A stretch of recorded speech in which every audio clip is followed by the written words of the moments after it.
thanks everyone. This is a sort of off-spree seminar, a QPV hosted seminar, I guess. And we've got a visitor, Professor Michael Scheibner. Sorry, I demoted you in some of the communications. I'm sorry about that. Oh. And he's going to be talking about coupling between quantum dots and things related to that, and looking at quantum states for technology and fundamental physics.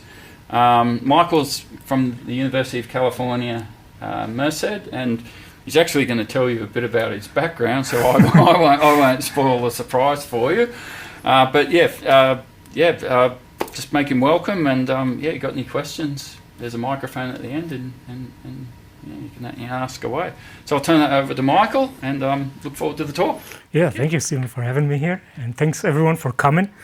Yeah, so as Stephen mentioned, I'm going to talk today about connecting the dots, engineering quantum states for technology and fundamental physics. First, my background, as you alluded to. I'm originally not from California. I'm from Bavaria, where people occasionally run around like this here. Actually grew up in agriculture, also making wine, did some construction here and there, did some sailing, and also, to add to the eclectic background, did work a little bit in surgery. I was actually that guy in the back, handing the saw and taking away the whatever body part you want to have attached to yourself or inside. I can only recommend doing this. It's very educational, this experience. But then more on the academic side, after this stint in surgery, I started at the University of Würzburg. It's well known for the discovery of the X-rays. Did a little visit for a year at the University of New Mexico and some time at the Naval Research Lab before I went then to the University of California, Merced, and you can see that the cycle closes to some degree. We have lots of cows in Merced, and our physics mascot is actually this little spherical cow here. So whenever you come visit our physics department, you get a little stress ball spherical cow on your way. So there at UC Merced, I'm running what I call the quantum matter group. And so we do research in semiconductor physics, mostly optoelectronics, phononics, ultrafast dynamics is my background to some degree.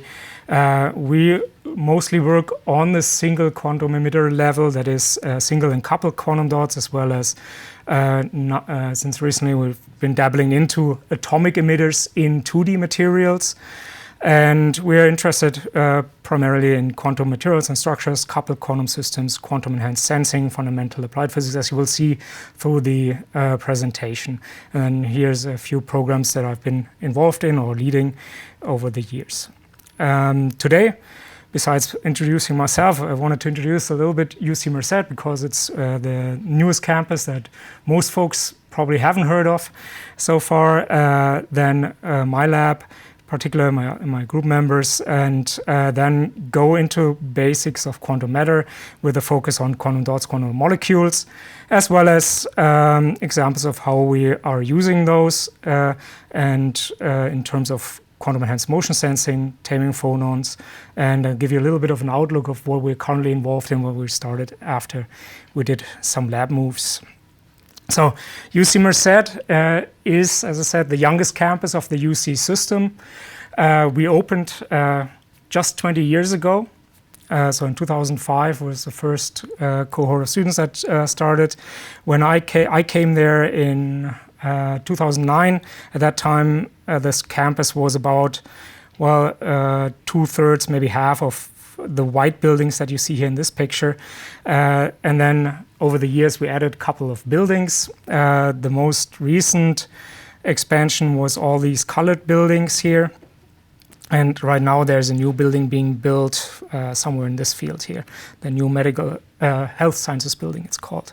And so over the years, the campus changed its shape a little bit from what I call one-dimensional into something that's a little bit more two-dimensional these days. And we can actually feel like an actual campus.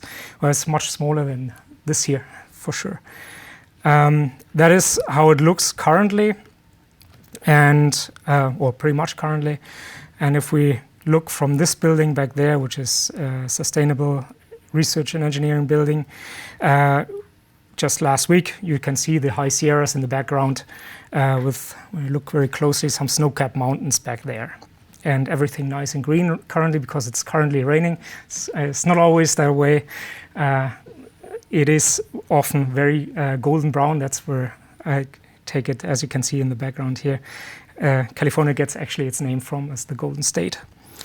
The latest development that we had on campus was that we, since last month, are designated an R1 Carnegie institution, interestingly.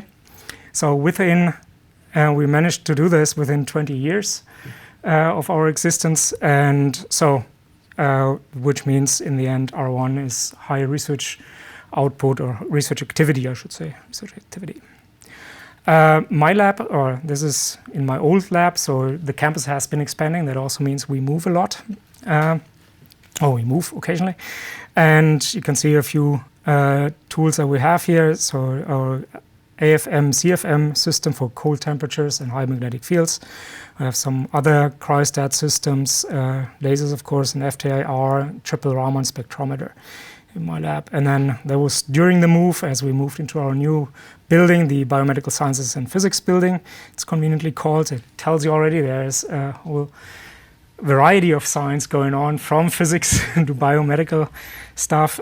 We even have a biosafety level 3 laboratory in this building, also on my floor down there. It's a little bit concerning sometimes. No, so far I haven't seen anything come out, luckily. So, and since recently we actually arrived, and I can tell you more about moving. If you ever have to move into a new building, please contact me. I can tell you all the ins and outs and what to ask for and what the campus needs to pay attention to. So, but we have now set up everything. You see the close-up of our AFM, CFM with the AFM and the confocal microscope objective up here, our Montana system, and there's another picture of the FTIR that we have. And this is my team. We just recently made some new group photos in order to update my way outdated web page. So don't look at that yet. That needs some serious makeover at the moment.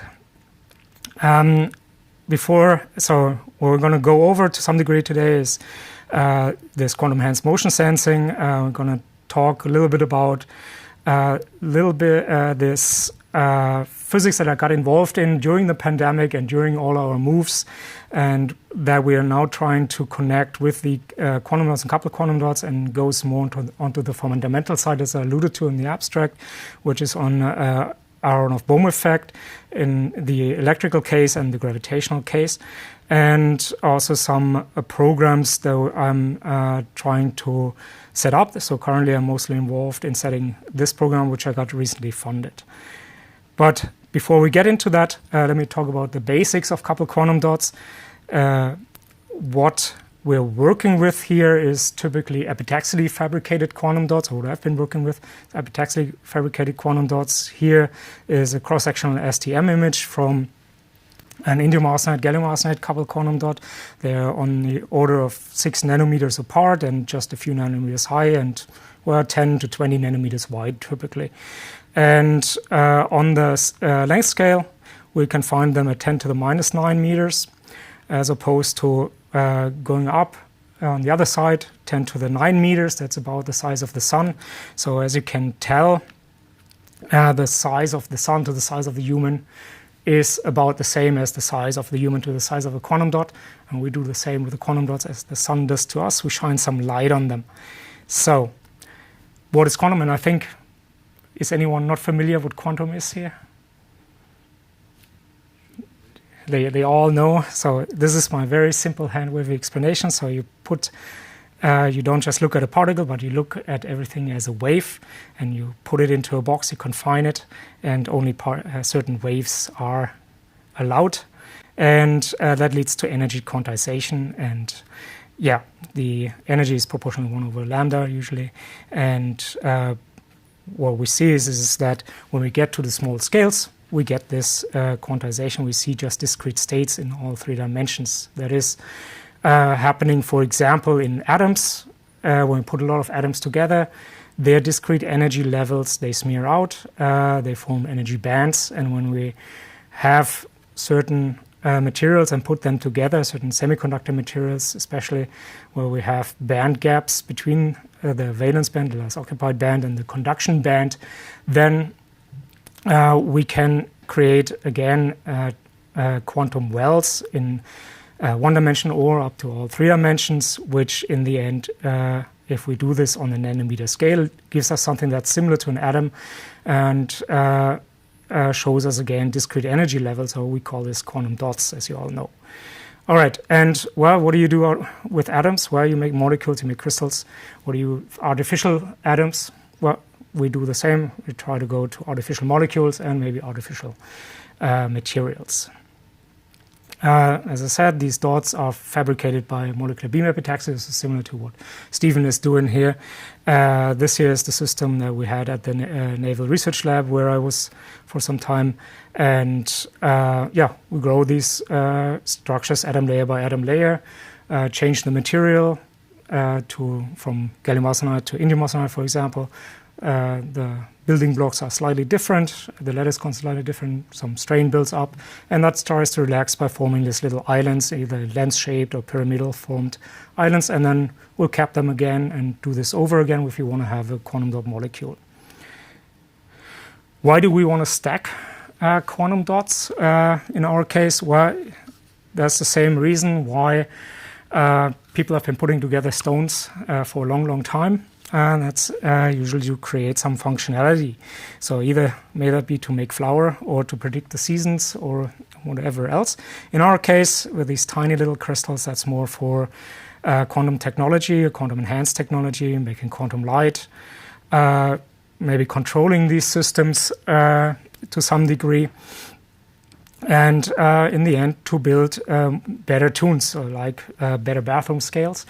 Now, you wonder why would you want to make such an evil device more precise, and the reason is that we don't just want to get a better number of the weight, but we actually want to get an idea of, say, the weight distribution underneath surfaces to see where is material denser, where is not so dense, and that can be applied in areas like natural resources, as well as in the medical field, if you want to replace X-rays eventually with systems that can passively scan or distinguish bone structure from tissue structure, for example.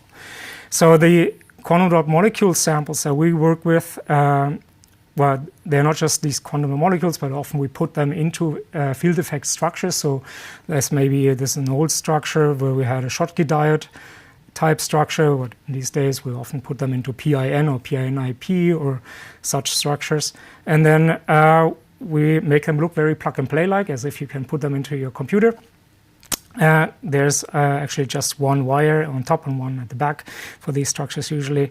And then there's either a metal mask on top, or these days we don't work with metal mask anymore, we just use the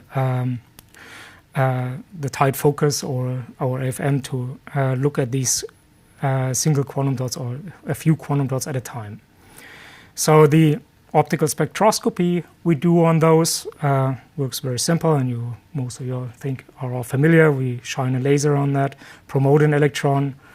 Instead of calling this talking about all electrons, we consider a hole, and then this electron-hole pair lives for some time. And eventually recombines, relaxes by sending out a secondary photon, and we have photoluminescence in this case. And when we look at the spectra collecting many of these photons, then we can identify individual quantum dots through these delta-like function spectra on our CCD. So now, as I said, we put those in electric field effect structures in order to either bring in additional charges or take them out. So we do these photoluminescence spectra at various different biases. So we change the voltage that we apply and thereby the electric field. And if we take at each step a spectrum, we get a characteristic fingerprint of a single quantum dot where we can identify various charge states, doubly negative, singly negative, neutral, positive. And then in between, we can also see some bi-exciton states. So in the end, this electric field allows us to control really this charge and to some degree the spin states. Then what do you expect happens when we add another quantum dot? So on top of that or next to it, we put a second quantum dot. Then, no surprise, we get more lines in the spectrum. And if we again apply an electric field, then we get a more populated, what we call the bias map, but we also see much more structure. Especially we see these things here, avoided crossings and whole patterns of avoided crossings, which we coined X patterns because of the shape they appear in. All right, so what this allows us to do is then to see that we have controllable interactions between two dots. And we'll see now how we can harness these controllable interactions. So the first thing is, we have these avoided crossings. Those occur, for example, when we take a neutral exciton, so just a single electron in a single hole. We can have, for example, both in the same dot, called the B dot, or we can have the hole, let's say, in the top dot, and we change the field such that we lift the energy levels of the T dot here higher than the energy levels with respect to the energy levels of the B dot. And in the center here, we have the situation where the two hole levels line up. And we cannot distinguish energetically where the hole actually is. And in this case, what we get from quantum mechanics is this avoided crossing. All right. So we see this nicely in the spectra. They come out of the spectrometer like this. So just like ready basically to put into a textbook. And what we have in the end is the formation of symmetric as well as anti-symmetric wave functions, or in real molecules you consider it bonding and anti-bonding, whereas because we are stuck in a crystal, the anti-bonding doesn't blow the molecule apart. It just shows up in the optical spectrum as the upper branch, for example, or there are situations where where the branches are actually switched around. All right. So this is a simple case. So when we have, for example, just a single charge in there, we get this single anti-crossing with a neutral exciton that I just showed on the previous slide. Technically, we should see this kind of behavior here. We don't see this in what I showed because the lower state here is a dark exciton state, for example, where both electron hole point in the same direction. Whereas the bright exciton state is usually at the higher energy. Or we should see, when we look even closer, another version of this at a very small level where we see the anisotropic electron hole exchange interaction, splitting this direct state also a little bit. We can also see the Pauli exclusion principle when we have two spins of the same type in there, so two electrons or two holes. Then we can see that when they are in a spin singlet state, we get tunnel coupling, whereas when they are not in a spin singlet state, but in a spin triplet state, we see these states go straight through the anti-crossing, and we can see this in the spectra as well. And this can be also combined, and when we see the electron hole exchange and kinetic exchange, as we termed this here, interplay with each other, and we can even split the triplet states or triplet-like states, I should say, and we see these kind of wiggles going on. So what we gain here is that we have an electrically tunable spin-spin interaction. So we don't need necessarily a magnetic field to see actually dark states in the system. We can see also dark states simply at zero magnetic field and by looking at the right optical transitions in these quantum dot systems. We can do a lot more with this tunability. We can tune these states, especially states where the electron and the hole recombine when they're in different dots. We can tune those over several 10 millielectron volts. We can go to higher electric fields and see other states basically crossing through there, and you can do what I call the level anti-crossing spectroscopy, so with an optical measurement, you can see the electronic levels of your charges in the dot. So it's a very versatile tool to understand these quantum states. You can go further and look at all these, and I've done this a while ago, and identify all these anti-crossings in these spectra, and I assign them terms like you know from chemistry, sigma bonds and pi bonds and so on, depending on what symmetry your state has, more or less. And and I can tell you this is just a tiny part of the spectrum of just one pair of quantum dots. So this shows just ground state transitions. There is, of course, also excited state transitions, and I'll show you a little bit more of those in a little bit. So with that, let me move on to a few examples that we have been doing. So we had the idea in the end to see if we can use these systems actually to do what we call quantum enhanced motion sensing, or the short term for this project was in collaboration with my former group at the Naval Research Lab. It was a gravity spin probe.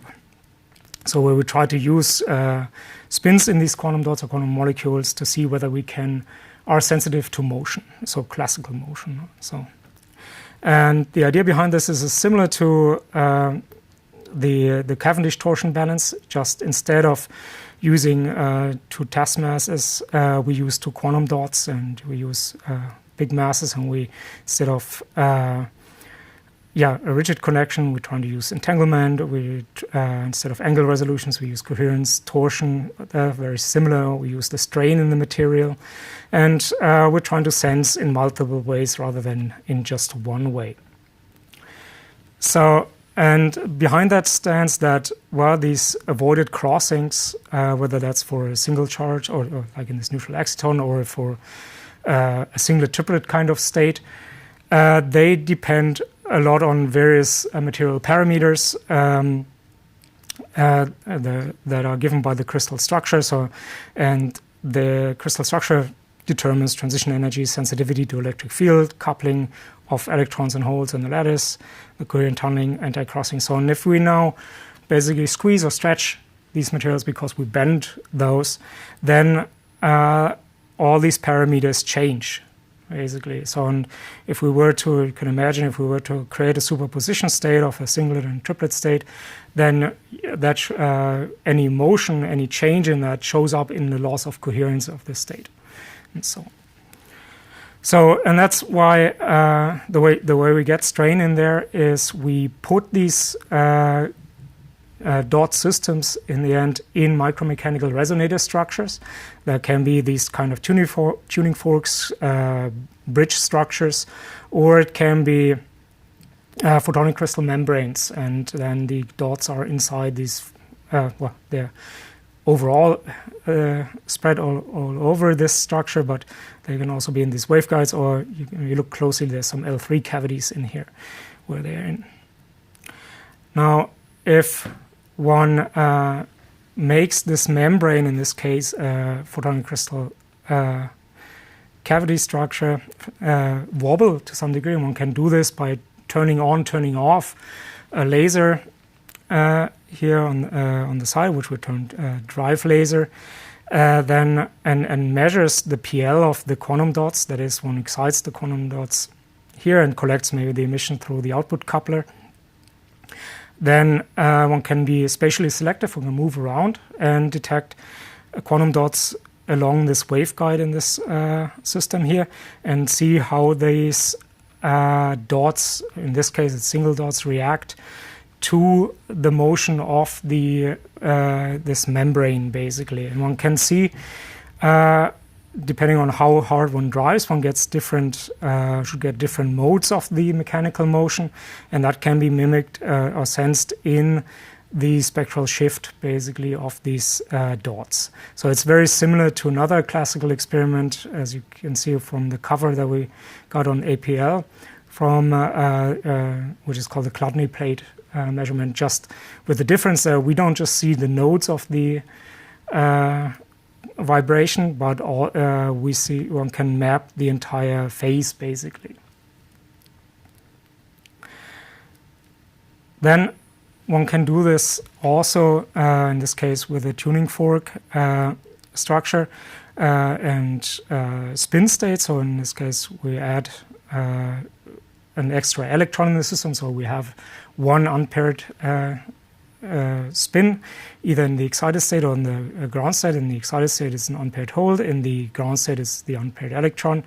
And one can show that when one splits these states, that we can see that the whole spin states are sensitive to the mechanical vibration, whereas the electron states are much less sensitive. And to some degree that makes sense, because the hole is a p-type state, so with an orbital angular momentum component in there, whereas the electrons in these systems, they are s-type, and there's just a spin zero type system. And so now what happens if we look at these coupled quantum dots in the system, so the spin singlet and spin triplet, then do the same thing with these calculations. One can kind of guess that each dot feels a slightly different strain, and what one sees is that the spin singlet and spin triplet systems states react slightly different to the strain itself. The spin singlet shifts about 2.5 times more than the triplet states, so we have about 30 times higher spin strain coupling than single whole spin states. And this can maybe be understood in the sense that the singlet is spread out over these two quantum dots, whereas the triplet states, the spins are located in the individual dots, and they don't feel so much of what's happening in between the dots, so they probe, you could say, a smaller volume. And what we've been estimating in this project was that we get this kind of strain sensitivity, 340 terahertz per strain. And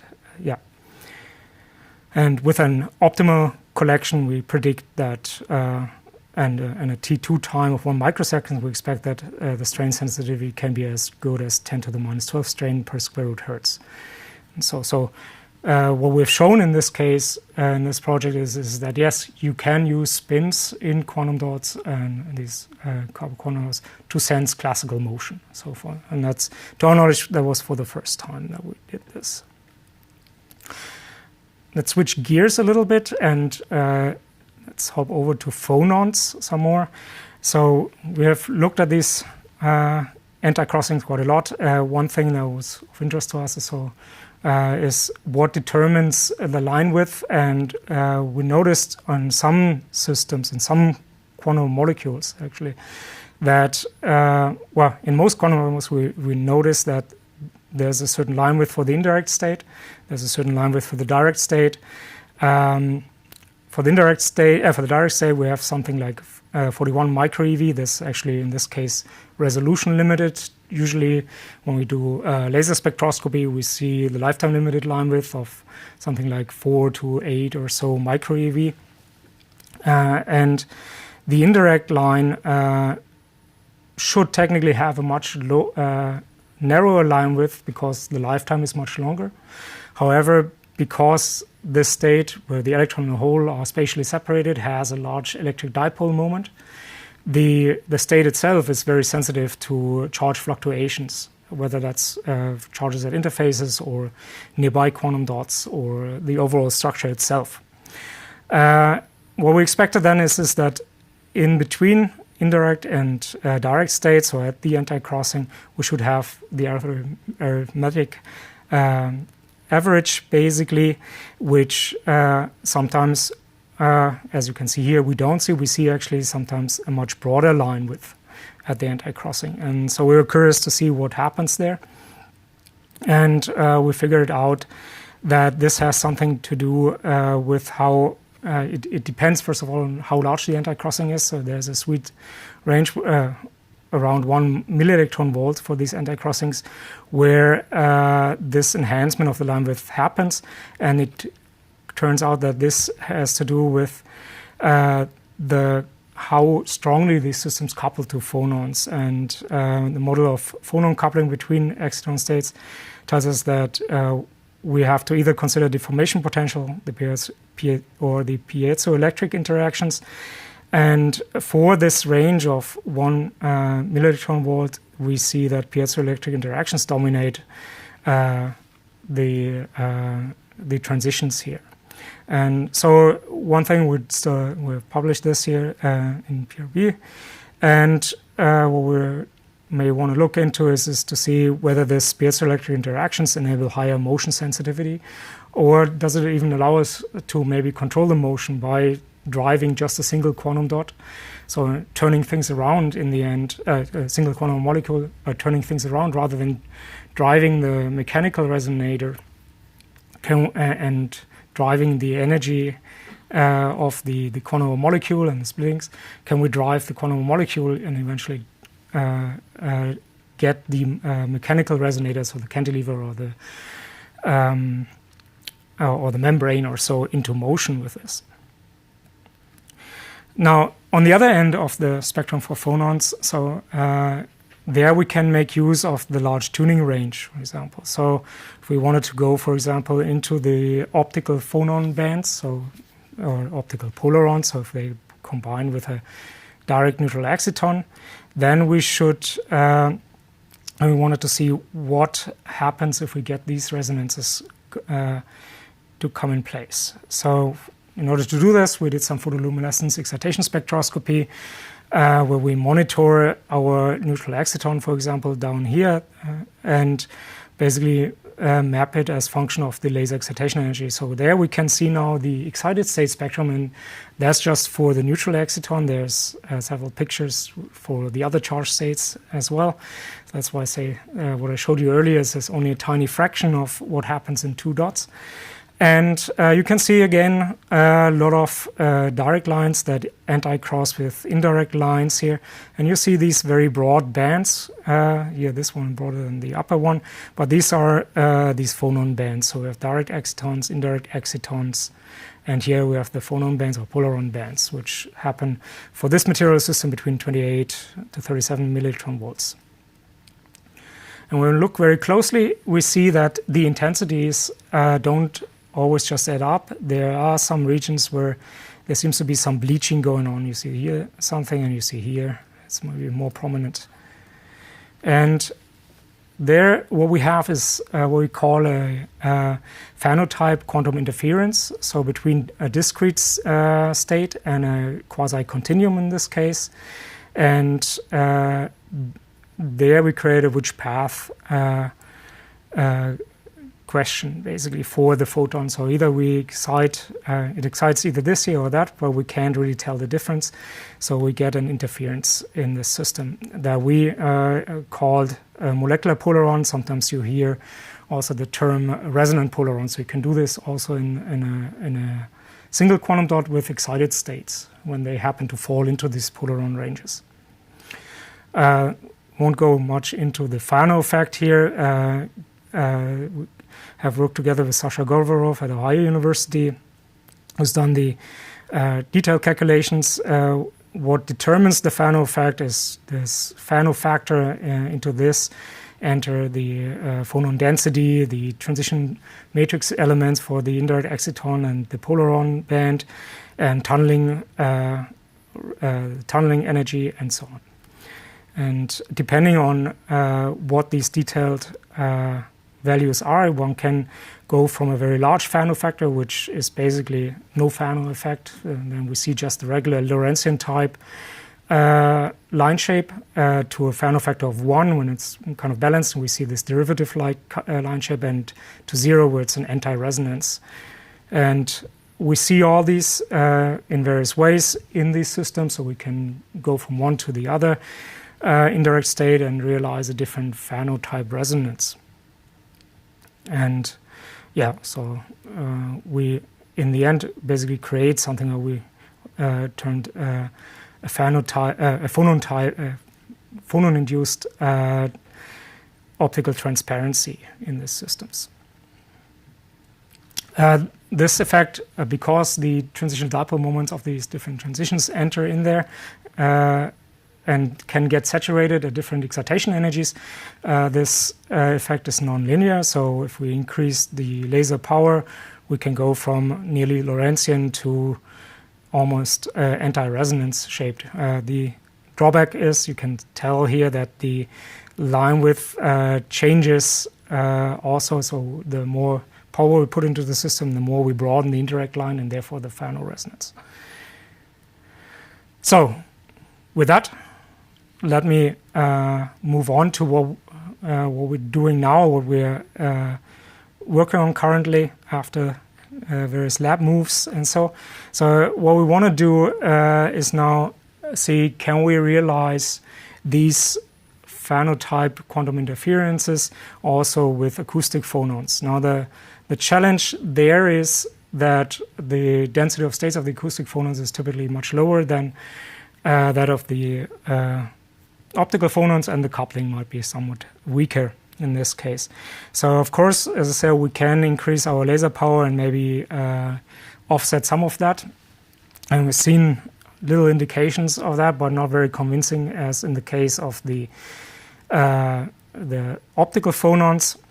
So this is a high power spectrum. This is still the optical phonon range. We can go down, but even here we're still more or less in the optical phonon range, and we see some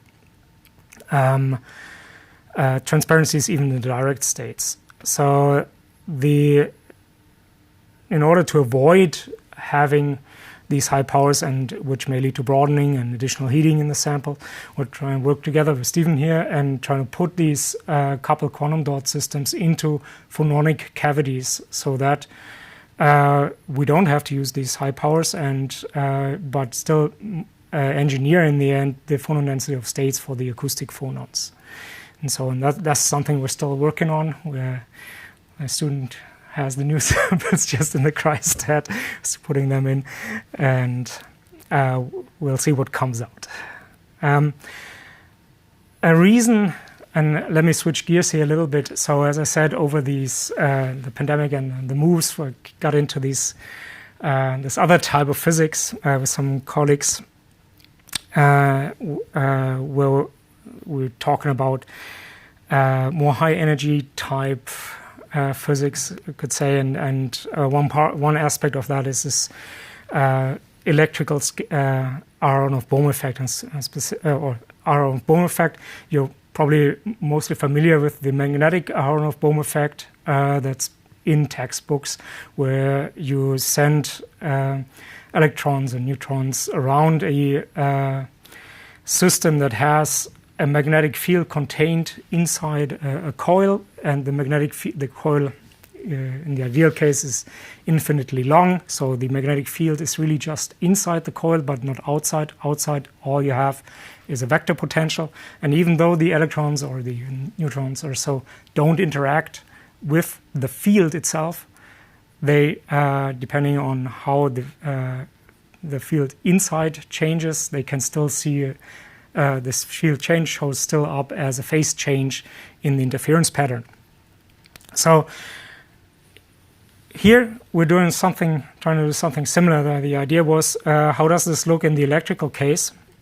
So if, for example, we have a Faraday cage, as indicated here by the blue, and we have a quantum system in here, and we drive this Faraday cage, so it can be, in this case, it's indicated more or less like a hollow metal sphere.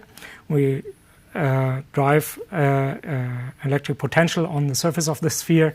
Outside we have charges, but inside the field, outside we have charges and a field, but inside the field cancels itself out, basically, and all we have is a potential that varies inside.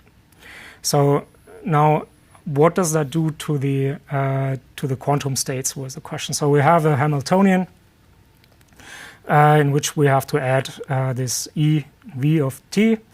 Can be sinusoidal functions or cosine, for example, and then we can go through the Hamiltonians here and can do separation of variables, so spatial and temporal, and the spatial part ends up being just the time-independent Schrödinger equation. And then we still have the temporal part, which also has to add up to the total energy here.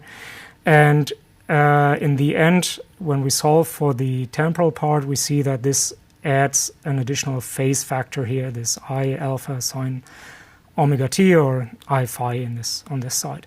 This alpha is determined by the potential, the voltage that we apply basically to the sphere, times E over h bar omega, the frequency we use to do this. And when we go further through this, we can solve this exponential, or expand this exponential in a Jacobi-Anger expansion. And that leads then to this kind of wave function, where we have the regular time-independent wave function, and multiplied by this additional part, which contains, again, this additional phase factor and Bessel functions here. When we plot this out, we get various sidebands that terminate because of the Bessel function here. And we have a maximum n, so the maximum sideband number is determined roughly by this alpha value, which is given by the frequency as well as the potential that we apply. All right, so in the end, so from this theoretical treatment, we saw, okay, we should get maybe these additional sidebands, and if we temporarily modulate only the potential, not even the field in here. So getting driving something so similar to what you see in Floquet physics, where you get these extra sidebands through these interferences. Now, that also means, so if we look at this, if we apply, for example, a 1 millivolt, and then we should get a splitting of 1 MeV or so. So that's something we could resolve in the quantum dot or quantum molecule system. So we should get sidebands, let's say, and this is a very simplified way of thinking of it, so in all levels. And the question is, will this show up in the spectra? Do we see multiplets of these indirect lines, or if not of these indirect lines, do we see at least that we have additional anti-crossings in the direct states, for example, because we couple states between the different fringes? Or do we see just a broadening of the anti-crossing again, and so on? In this system, the other aspect, and I haven't talked much about it, is that we can use these anti-crossings as well in order to stabilize the dispersion of these states with regard to noise, with regard to the charge fluctuations. If we, like you can see here, we can generate by having the anti-crossings in the right place and the right magnitude, we can always generate some zero dispersion lines. So there we can make them insensitive to internal charge noise, and that may help with revealing whether we see these sidebands as well. So, of course, it's hard to generate. Well, it might be hard to generate these spheres or these Faraday cages in order to get a pure potential variation as compared to potential variation with an electric field variation. So, and in our original theoretical paper, we had this kind of scenario with the sphere. In the meantime, a colleague, Mike Tobar at UWA over in Perth, who is also part of this collaboration here, has come up with a microcavity, a coupled microcavity design, where he can show that he can generate dynamically a situation where you only get a potential fluctuation but no electric field fluctuation in the center. So in the center cavity here, where while driving these two outer cavities either out of phase or in phase, basically. And this can now be you can read about this in this Review of Physical Applied Letter since this year. What we're planning is to incorporate this in these our coupled quantum dots or similar systems in these in such a cavity system. And so to show the electrical scalar Aharonov-Bohm effect. For the gravitational scalar Aharonov-Bohm effect, things go very similar. I just mentioned that it goes basically in a one-to-one analogy to the electrical gravitational Aharonov-Bohm effect, just that instead of an electric charge, we have a mass, basically, and instead of the Coulomb potential, we have the gravitational potential, and we can go through the same motions and look at the Hamiltonian and do our Jacobi-Anger expansion at some point and end up with a similar expression for the energy level structure that should come out from a periodic modulation of the gravitational potential in absence of a gravitational field. Where is this realized, this situation? Well, this situation can be realized on an orbit, basically, gravitational orbit, like a satellite around Earth, that is orbiting in a near circular fashion. Basically, and what this means is the system basically is in perpetual free fall. So it doesn't. There's no forces that it experiences. It's just the gravitational potential that changes with the radius, basically from the central mass. So, and in order to realize this kind of system, or to maybe test this, we would have to send something up to a satellite. And here again, it might be we propose basically that this a quantum system like an atomic clock could be used. But what is critical is to have the right mass in the quantum system. So in this case, a system where we can couple our quantum states to a more massive mechanical resonator, like the phonon modes maybe, as well as maybe the mechanical resonators themselves, if we can get strong coupling there, can help to reveal this kind of gravitational scalar Aharonov-Bohm effect in the end. So I have already talked about this project where we're trying to measure the gravitational pull of objects in the end through the strain of the force basically creates in these mechanical resonator structures, mechanical structures on these quantum dots. I talked a little bit about the Aharonov-Bohm effect. The other aspect, the other challenge we always face is we have to work at very low temperatures.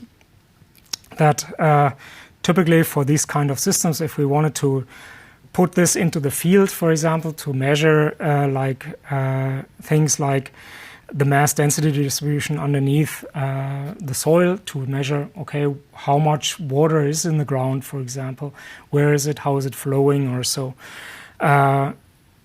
We'd ideally have something that works at room temperature or close to the room temperature, doesn't need a cryostat necessarily to carry into the field. In this project, we study this more through literature research currently, which is Condesa is a graduate student training grant basically that we have, and where we bring students together from physics, chemistry, earth and environmental systems, and so on, and try to put their heads together to figure out what could be measured and how can we measure this, do literature research, and come up with certain solutions there. And now, since recently, I'm leading this effort, which is a Partnership for Research and Education in Materials, short PREM. It's an NSF program. In this program, we're collaborating with the IMOT Center run out of the University of Washington. So, tell you a little bit more about this project. This has just recently started. This is the first cohort of students, some graduate students and undergraduate students involved in there from various disciplines. As I said, we're collaborating with the iMod Center, which is run out of the University of Washington, but involves a whole network of institutions. So we're tapping into this network here in order to look at various quantum structures. So just briefly, it's not just me who's working on there. There's a couple of my colleagues at UC Merced, Sai, Wei, Tao, Mehmet, and a couple. We are the leadership at UC Merced, and the leadership, the director of the iMod Center is David Ginger at UW, and another co-PI is Lisa Neschba on the education side, and our staff support here with Corinne and Denise.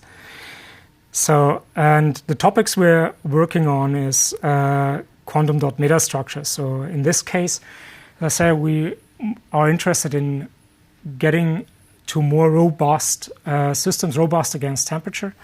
One system, and that's what we're focusing on in this first seed phase of this project, are colloidal quantum dot structures, which still show photoluminescence at room temperature, for example, whereas our epitaxial dots often, well, I can see them up to 80 Kelvin or something like this at best.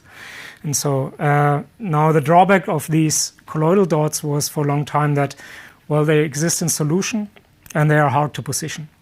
So I can't simply have two next to each other. Like I can do this in the strain-driven growth of the epitaxial dots.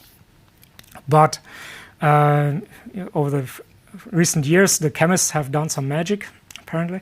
So, and they're able now to functionalize these colloidal dots, not just with regular ligands, but with high information or information-rich molecules like polymers or DNA. So, and in our collaboration, we have people who do both. So my colleague Tao Ye, who's a chemist at UC Merced, uses DNA strains to functionalize these colloidal dots, so attach these DNA strains to the colloidal dots, and basically program the DNA, folds them up in a carpet, for example, and at specific points, they have markers where the DNA that's on the colloidal dots can dock to. So, and with that, he can, in the end, program where these nanoparticles sit with respect to each other, and he can do this on a nanometer scale. He also is trying to create other, working on other structures where we get not just two together, but four or more in 2 dimensions or even higher dimensions. Then the other part, which we're not focusing directly on right now, we also look at atomic emitters in 2D materials.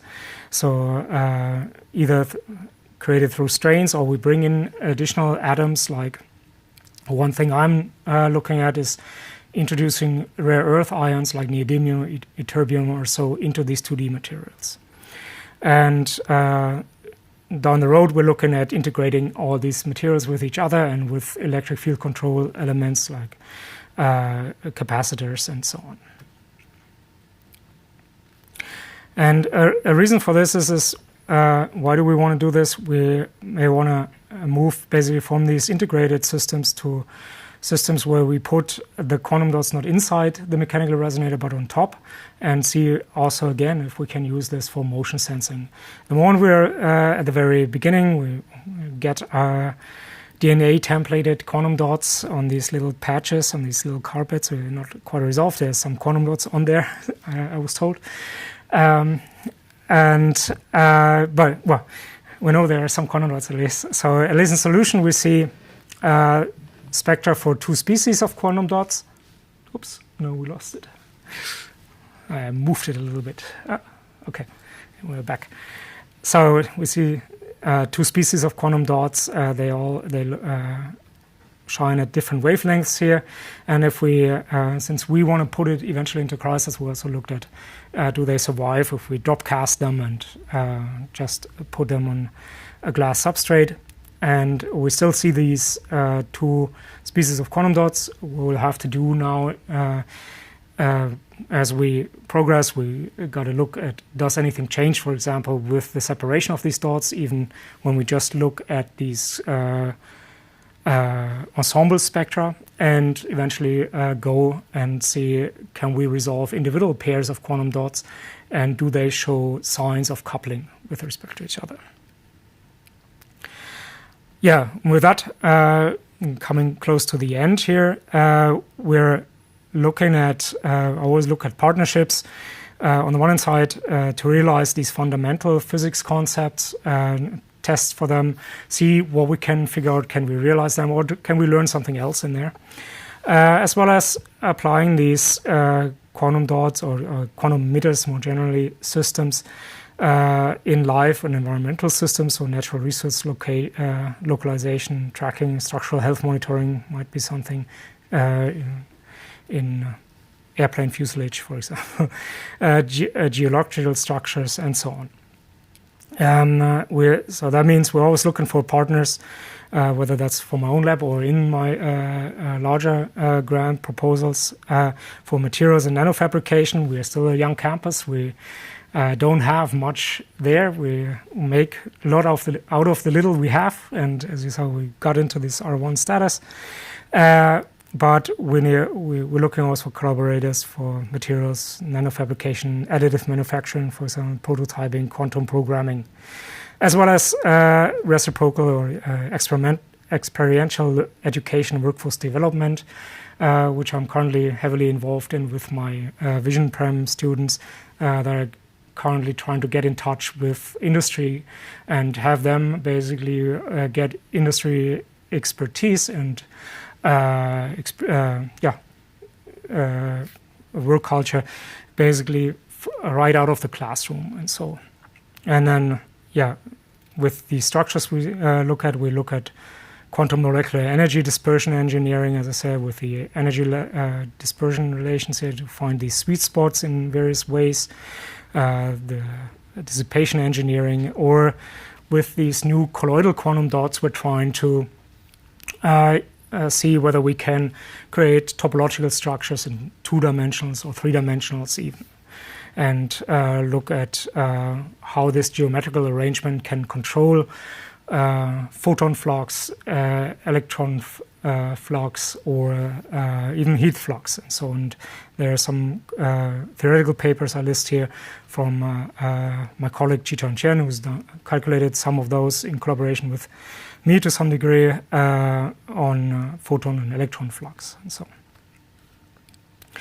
So in summary, I hope I got away from here with that coupled quantum dots, quantum emitters provide a rich basis for fundamental physics and functionalization. They enable control over charge, spin, and other interactions on the nanometer scale. They allow us to make phonons behave non-dissipatively, so we can tie the phonon basically in these phenotype quantum interferences to this quantum system. One thing we're looking forward to study in the near future is to see this actually in the time domain. We're looking forward to get a single photon superconducting nanowire single photon system shipped now. We'll see if it makes it into the US with all the things going on over there, but hope it doesn't get stuck at the border somehow. Lastly, it is a promising system for sensing, strain, motion, acceleration, maybe gravity, couple mechanical motion to quantum mechanical spin states and other states in the system. Acknowledge all kinds of collaborators that have been involved over the years in this work and are still involved in new work, and all my funding agencies from which I have received some funding. Here's again my research group as it has evolved over the years and has participated in various kinds of activities on campus and off campus. And the current group you can see down here with Alberto, Joe, Musakir, Derek, Haley, and Bruce, who are manning the lab currently. And with that, thank you very much for all your attention.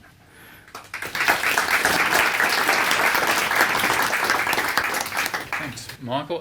Now's the time for any questions.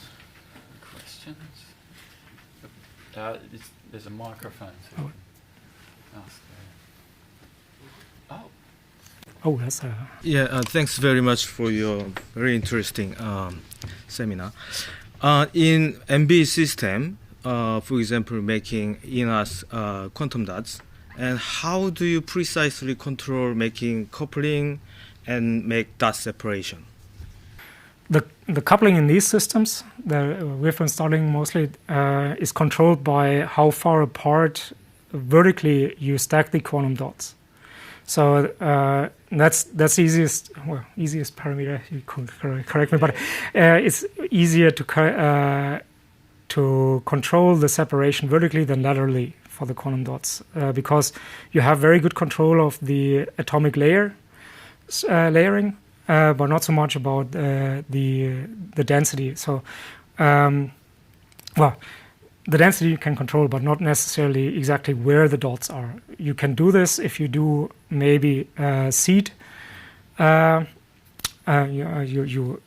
etch in a lower layer some etch pits. They seed the strain in the material, and then in some higher layers these dots grow over these edge pits. The problem is with these systems then that these edge pits introduce some defects and they deteriorate the line width, so you don't get usually as narrow lines like we get, like these for direct excitons. It's, as I said, 4 micro eV, let's say. They usually are more roughly 10 times broader even in the direct excitons. And but yeah, the coupling strength is controlled by the width of the barrier and also by the height in the end. So you can add in between the dots another, say, an L-gas barrier, for example, to increase the barrier height and reduce the tunneling. And that is often done if you work with electron tunneling, because the electrons are more delocalized, and the tunneling is generally larger than for holes. And so what I've shown is actually just hole tunneling, because it's easier to see everything and things don't overlap as much. Thank you. Any other questions? Hey, Michael, thank you. I always think these really carefully coupled quantum dots is a beautiful system to study. Something which has always intrigued me is when you grow just random self-assembled quantum dots, the energy seems to move between dots. So if we excite, you're doing these kind of very precise coupled quantum dot experiments, which are beautiful. But when we just grow an ensemble of quantum dots, we find that you get some PL line shape which depends on the size distribution of the dots, which has always kind of meant to me that then the energy is being spread, partitioned amongst this ensemble. And so we've got sort of, we must have coupling between the dots. Oh, yeah. I mean, you can have but it's between a whole, thousands, millions of dots. Has anybody actually ever studied how the energy migrates? Because in your case, you're making these very careful experiments, which, I can see is at one end, one extreme, and on the other end, we've just got this random distribution of dots, and yet the energy seems to equilibrate itself, I guess is the right word, in that distribution of sized dots. Long time ago, when I was a student. What I started out with when I started studying quantum dots, I started actually in 2,6 materials, epitaxially grown 2,6 materials, so also cadmium and zinc selenide quantum dots. And I did ultra-fast spectroscopy. That is, I did time-resolved pump probe as well as time-resolved photoluminescence using a 3-camera system. I used the 3-camera system eventually, not just tune my laser somewhere above the ground state transition, but and see what what the time resolved spectrum is that comes out. Instead, I thought, okay, well, I have a street camera as a very interesting tool. You can tune the laser right into the ground state transitions, and you have a couple 10 millielectron volt width for your ensemble spectrum, so you can really go through this spectrum and see and just look at the PL that follows the laser. You can tune the laser out of your field of view basically, and then see what happens afterwards. So what I noticed is no matter where I was exciting, I had just a straight line following the laser with the lifetime of the dots, so very close, very typical to that. I never saw that things say that something else was lighting up at lower energies. At least not, I should say, at least not within the spectrum that you usually have. You see the phonon modes again, and so you see 1, 2, 3, sometimes even the fourth LO phonon down there in these spectra, but again, I always saw in these quantum dots just straight lines, and so I didn't do this on those quantum dots. Well, we had also back then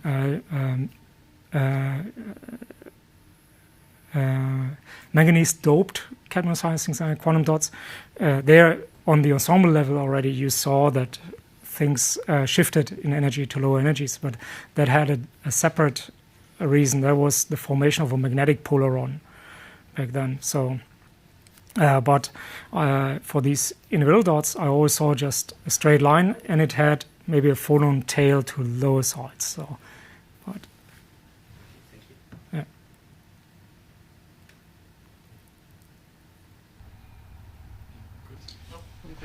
So how much line width broadening can you suffer before? How much line width broadening can you suffer before the quantum effects kind of get washed out?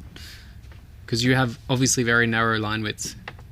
Well, if it's on the scale of the tunnel coupling, right? So I said so that as soon as the line width is just as large as the tunnel coupling, I don't see the tunnel coupling necessarily anymore. I can't resolve it in the optical spectrum.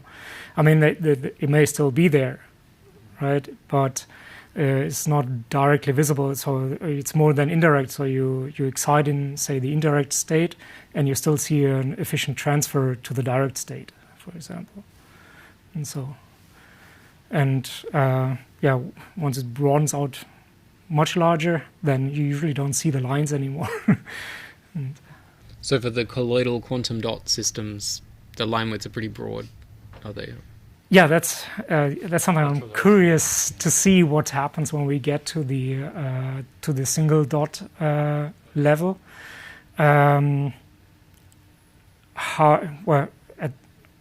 What happens once we are able to put them into capacitor structures, basically to apply an electric field, can we find sweet spots where they are insensitive to charge fluctuations on their surface, for example, and make them more narrow in their line width? And do they show up then just in these very narrow regions, maybe?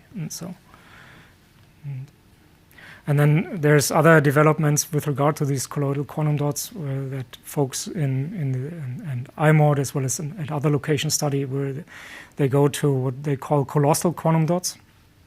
So these are basically core shell quantum dots with a huge shell, and so to shield the inner wave function basically from whatever's happening on the surface. And so.